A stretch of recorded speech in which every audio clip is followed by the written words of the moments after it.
કામી વૃત્તિ વાપરે તો ભાઈ તે તો નેતાના સાધન છે, તેમાં સદગુરુ શું કરે?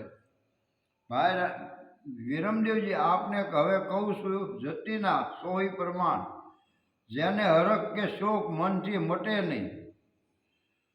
નહીં ને સારી પદાર્થની બહુ કરે આશા, સારા પદાર્થમાં જેનો મોહ અતિ તેમાં મન જોઈને ભળે, પાતર પદાર્થની બહુ જ આશા રાખે, જતી એવું નામ ધરે, સતી ભાળીને કામ વાપે, અંગમાં અતિ ઉસાટ તેને મટે નહીં ને તેવું નામ ધરે તો તે ભાઈ વિરમદેવજી ઠાર થઈને વારંવાર અવતરે છે અને નરકી જીવ કહેવાય છે. કારણ કે તેને ત્રણ દેવનું પદ રાખવું છે. જતી નામનો ઓળો ઓઢીને ધર્મની હાનિ કરવી છે તે ભાઈ પૂર્ણતા ન કહેવાય. તેવા જતી સતીને લક્ષ 84માં ભટકવું પડે છે ભાઈ. તે તો પૂરણ નીતિ ન કહેવાય. અને બીજા જતી સતી ભાવે સતી ઉપર આણે, એ તો નિશ્ચય 84માં માણે અને કરે અગમ નિગમની વાત કરતા રહે.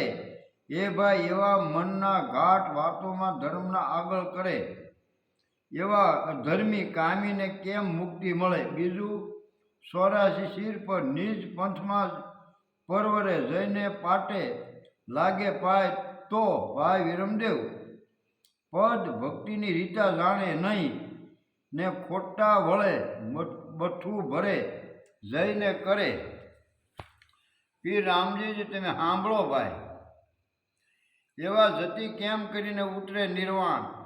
આ ચાર યુગની રીત જાગૃતિ મુક્તિ રાખીને નિમરે, તેને નિજારના 3 લક્ષણો છે. એક તો અલગ નિજ પંથે પરવરે અને આદ રસ જાણીને દાન આપે, એવા કારણ નિજાનમાંથી લીધે એવાને સંશય મટે નહીં, મનથી મારા અર્થ ન આવે, દાન અને કામ કરે છે. પાખંડ, એવા પાખંડી નર નારી નીચે જઈને નરકમાં પડે. તેમાં ભાઈ ઘરમાં જાણે નહીં,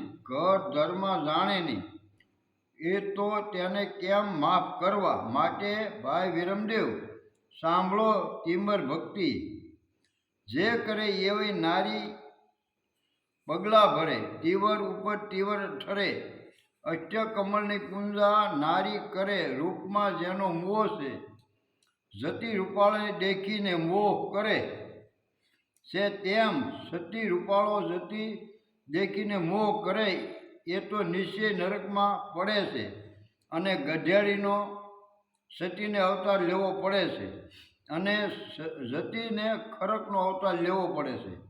ભાઈ તેમાં નિજારનું નહીં કામ, એ તો સ્વાર્થનો વેપાર કરે છે અને ધર્મ અર્થ દાનના કરતા તે તો મારી ગતિને કેમ વરે? માટે જે પદ કહું તે વખાણી સાંભળો ભાઈ વિરમદેવ, જેનો મોહ હોય તો મનથી તો કેમ કરીને સળે નિર્વાણ? શું ગુરુજીએ તેને આદેશ જીનામ? પીર રામજીજી બોલ્યા કે ભાઈ વિરમદેવ સાંભળો, પરનારીનો સંગ જે જતી કરે, અષ્ટકમળને શ્યામ મંદિરે ખર થઈને પાછો આ મૃત્યુ લોકમાં અવતરીને નરકવાસમાં વારંવાર આવે અને ધર્મ જાણીને ભૂજા પસારે, એવા કામ વ્યાપે છે એને, એવા ઉદ્યમી નર નારી ઊંટ થઈને અવતરે ને પાછા લક્ષ્ય 84માં પડીને અનેક દુઃખોને ભોગવીને વેખરી વાણીમાં રહીને પોતે કમળ કાંઈ જાણે નહીં ને નારીને બાથમાં ઘાલે, મનમાં પ્રેમ અને એના ચિત્તમાં કામ વાપે, પશુ યોનિઓમાં અવતરીને એવો રસ સાખ્યા કરે, એના વારંવાર ભંગના દર્શન જે નરક તો હોય તે તો ભંગમાં વારંવાર અવતરે